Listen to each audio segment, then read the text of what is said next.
नमस्कार, बहुत बहुत स्वागत है आप सभी का। आप देख रहे हैं TTN 24 न्यूज और मैं हूं आपके साथ स्वाति पारथी। रुख करते हैं खबर की ओर। महाराष्ट्र के मुख्यमंत्री देवेंद्र फडणवीस ने युवाओं से मादक पदार्थों से दूर रहने और इसके बजाय शिक्षा, खेल, कौशल विकास एवं राष्ट्र निर्माण पर ध्यान केंद्रित करने की अपील की। फडणवीस ने नवी मुंबई के नेरुल में DY पाटिल विश्वविद्यालय के उत्कृष्टता केंद्र में कैंपस कनेक्ट अभियान का आरंभ करने के बाद बोल रहे थे। नवी मुंबई पुलिस की मादक पदार्थ मुफ्त नवी मुंबई पहल के तहत आयोजित कैंपस कनेक्ट का मकसद कॉलेज के विद्यार्थियों में मादक पदार्थ के इस्तेमाल से होने वाले खतरों के बारे में जागरूकता फैलाना है। देखिए खास रिपोर्ट। नशामुक्त नवी मुंबई या कार्यक्रमाच्या अंतर्गत नवी मुंबई पोलीस आयुक्तालयाने आयोजित केलेल्या कॅम्पस कनेक्ट या अतिशय उत्तम कार्यक्रमामध्ये मंचावर उपस्थित मंत्रिमंडळातील माझे सहकारी श्री गणेश नाईकजी, भरत शेठ गोगावलेजी, सर्व सन्माननीय आमदार, महापौर, पदाधिकारी,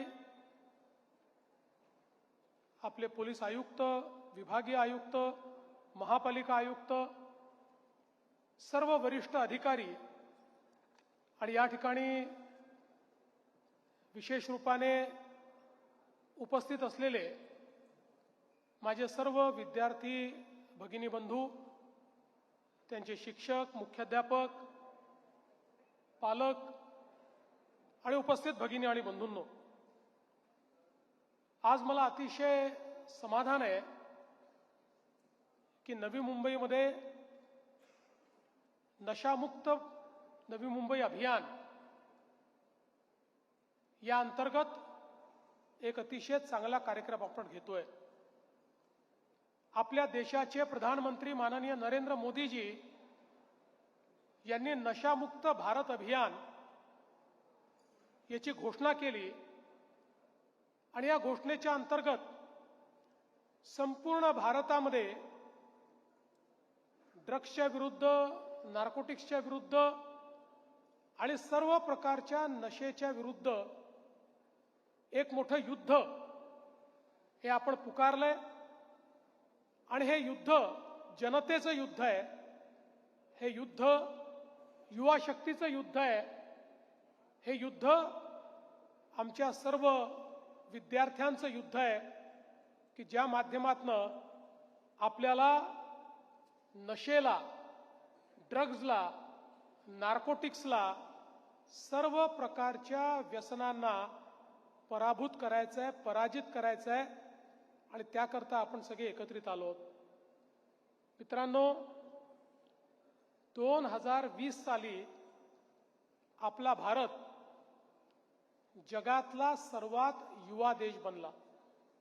युवाचा अर्थ ज्या देशामध्ये सर्वाधिक युवा आहेत, ज्या देशाच्या लोकसंख्येमध्ये युवांची संख्या सर्वाधिक आहे, अशा पद्धतीनं भारत हा जगातला सर्वात युवा देश बनला। 2020 साली भारताचं मीडियन एज किंवा सरासरी वय हे 27 वर्ष झालं, 27 इयर्स। त्याच वेळी आपण जर बघितलं तर चीनचं सरासरी वय 35 वर्ष, अमेरिकेचं सरासरी वय 38 वर्ष, ईस्टर्न युरोपचं सरासरी वय हे 45 वर्ष आणि वेस्टर्न युरोपचं सरासरी वय 41 वर्ष।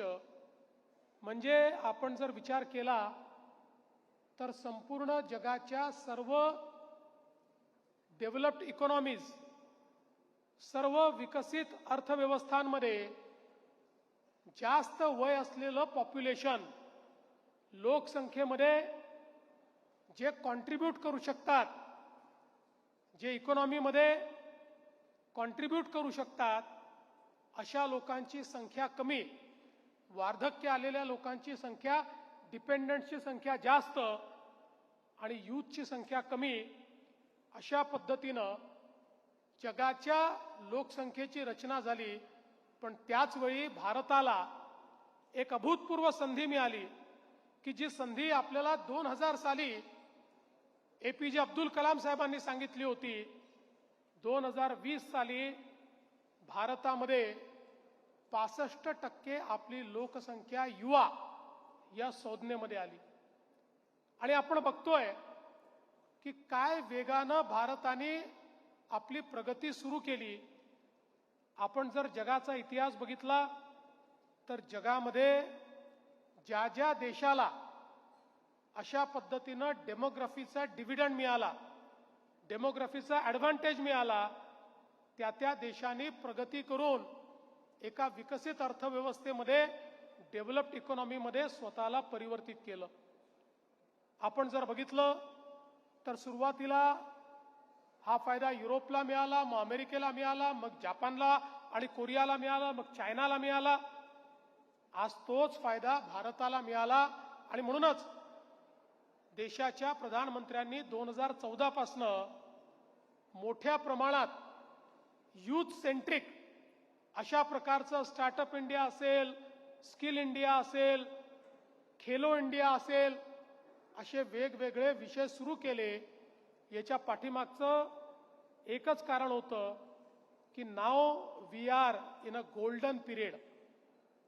आवर demography is supporting us, and if we transform this demography into a demographic dividend, if we transform this population into human resource, nobody can stop us.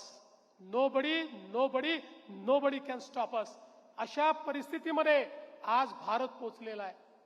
आणि म्हणून तुम्ही बघा, 2014 ते 2025च्या या कालावधीत आपली अर्थव्यवस्था 11व्या क्रमांकावरनं जगामध्ये 4थ्या क्रमांकावर आली आणि लवकरच ती 3ऱ्या क्रमांकावर जाणाऱ्या विकसित भारताकडे आपण वाटचाल सुरू केली आहे.